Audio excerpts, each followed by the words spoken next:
Hello friends, welcome to the Poonji guide YouTube channel.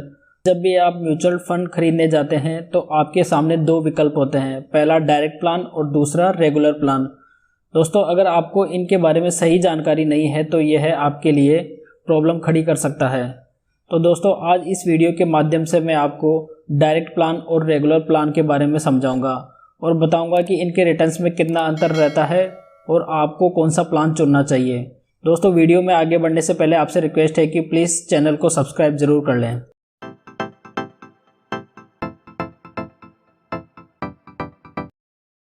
सबसे पहले समझते हैं कि रेगुलर प्लान्स क्या होते हैं। रेगुलर प्लान में इन्वेस्टर और फंड हाउस के बीच में सीधा संबंध नहीं होता। इन दोनों के बीच में एक एजेंट होता है। एजेंट कोई एडवाइज़र हो सकता है, कोई ब्रोकर हो सकता है या कोई डिस्ट्रीब्यूटर हो सकता है। इस एजेंट को आप LIC एजेंट की तरह समझ सकते हैं। यह एजेंट अपना कमीशन चार्ज करता है जो सीधा इन्वेस्टर की NAV से वसूल किया जाता है।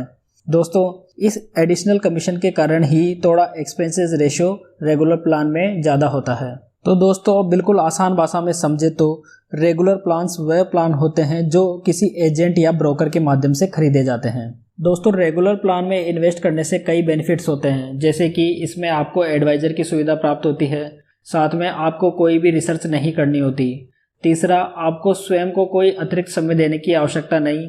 जो आपका इन्वेस्टर एडवाइज़र होता है या ब्रोकर जो भी हो, वह आपके रिकॉर्ड्स को मेंटेन रखता है। जब भी आपको अपना म्यूचुअल फंड रिडीम करवाना हो तो वह आपको रिडम्पशन में भी सहायता देता है। इसके अलावा आपका एडवाइज़र आपके पोर्टफोलियो को रिव्यू करता है और उसको मैनेज करने में भी सहायता करता है। ये सब सुविधाएं आपको डायरेक्ट प्लान में नहीं मिलती। रेगुलर प्लान में इन्वेस्ट करने के कुछ डिसएडवांटेजेस भी होते हैं जिनको जान लेना आवश्यक है।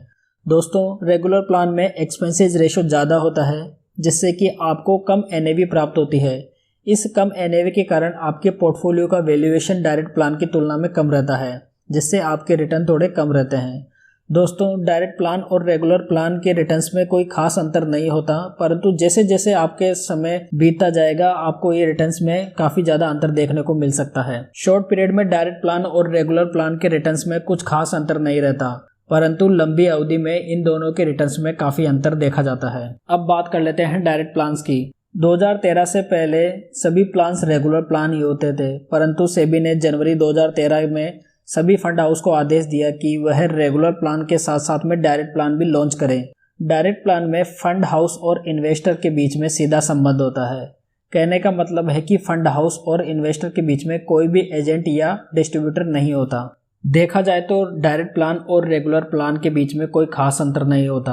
बस इतना है कि डायरेक्ट प्लान में कोई एजेंट नहीं होता, जिसकी वजह से इसमें कोई कमीशन नहीं होता।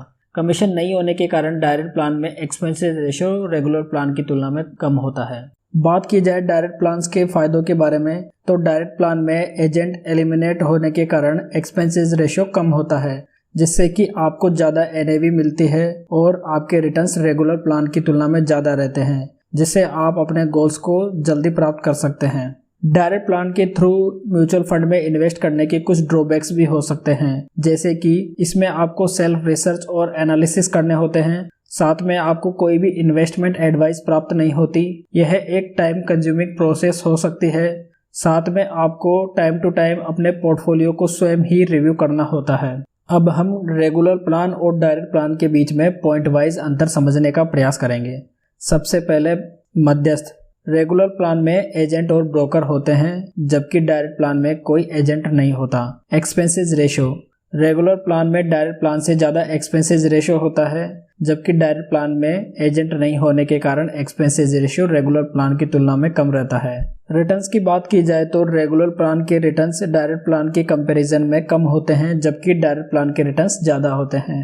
NAV रेगुलर प्लान की कम होती है, जबकि डायरेक्ट प्लान की रेगुलर प्लान की तुलना में ज़्यादा होती है। Market research.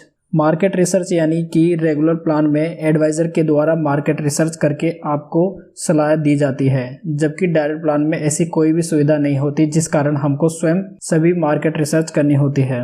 रेगुलर प्लान किन इन्वेस्टर्स के लिए बेस्ट हो सकते हैं? जिन निवेशकों को इन्वेस्टमेंट एडवाइस चाहिए, साथ में जिन इन्वेस्टर्स को म्यूचुअल फंड और स्टॉक मार्केट के बारे में कुछ खास जानकारी नहीं है, प्लस जिन इन्वेस्टर्स को पोर्टफोलियो वॉच करने का बिल्कुल समय नहीं है, उनके लिए रेगुलर प्लान बेस्ट हो सकते हैं। किन निवेशकों को म्यूचुअल फंड के डायरेक्ट प्लान्स में इन्वेस्ट करना चाहिए। दोस्तों, जो इन्वेस्टर शेयर मार्केट और म्यूचुअल फंड के बारे में बेसिक जानकारी रखते हैं उनके लिए डायरेक्ट प्लान बेस्ट हो सकते हैं। साथ में उन निवेशकों को fund house, expenses ratio, risk और रिटर्न के बारे में भी थोड़ी बहुत जानकारी हो तो उनके लिए यह विकल्प बुरा नहीं होगा। साथ में उन निवेशकों को अपने पोर्टफोलियो को समय समय पर रिव्यू और देखने का समय भी होना चाहिए। अगर आप इन तीनों कंडीशन को पूरा कर रहे हैं तो आप निश्चित तौर पर डायरेक्ट प्लान में इन्वेस्ट कर सकते हैं। अब हम डायरेक्ट प्लान और रेगुलर प्लान के बीच में रिटर्न्स के अंतर को वास्तविक डेटा के आधार पर देखेंगे। मान लेते हैं कि हमने SBI ब्लू चिप फंड में इन्वेस्ट किया है। एक रेगुलर प्लान और एक डायरेक्ट प्लान, दोनों में SIP 10,000 रुपये पर मंथ के हिसाब से चालू की। SIP स्टार्ट डेट 1 अप्रैल 2013 दोनों केसेस में, और SIP की एंड डेट भी 1 अप्रैल 2021 दोनों केसेस में। इसमें आपका टोटल इन्वेस्टमेंट हुआ 9,60,000 रुपये। इसमें आपको रेगुलर प्लान में टोटल प्रॉफिट हुआ 7.67 लाख रुपये, जबकि डायरेक्ट प्लान में आपको प्रॉफिट हुआ 8.43 लाख रुपये। अगर एनुअलाइज रिटर्न की बात की जाए तो रेगुलर प्लान में 14.29% का एनुअलाइज रिटर्न हुआ, जबकि डायरेक्ट प्लान में 15.33%। देखा दोस्तों आपने, रेगुलर प्लान और डायरेक्ट प्लान में मात्र 8 साल के पीरियड में ही लगभग 80,000 रुपये के रिटर्न का अंतर है। तो यहाँ पर शॉर्ट विनर है डायरेक्ट प्लान। दोस्तों, इस एग्जाम्पल में इन्वेस्टमेंट के मात्र 8 वर्षों में ही 1% के हिसाब से लगभग 80,000 रुपये का डिफरेंस आ गया है। यही इन्वेस्टमेंट अगर आपका 20 से 25 वर्ष के लिए होता तो आप सोच के देखिए कि आपके रिटर्न्स में कितना अंतर आ गया होता। आपको कौन सा प्लान चूज करना चाहिए? दोस्तों, मेरी राय के अनुसार जहाँ तक हो सके आपको म्यूचुअल फंड खरीदते वक्त डायरेक्ट प्लान का ही चुनाव करना चाहिए।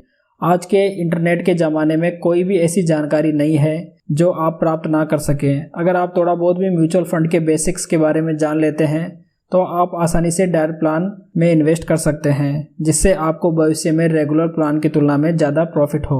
तो दोस्तों, आशा करता हूं कि आपको म्यूचुअल फंड के डायरेक्ट प्लान और रेगुलर प्लान के बीच में अंतर समझ में आया होगा।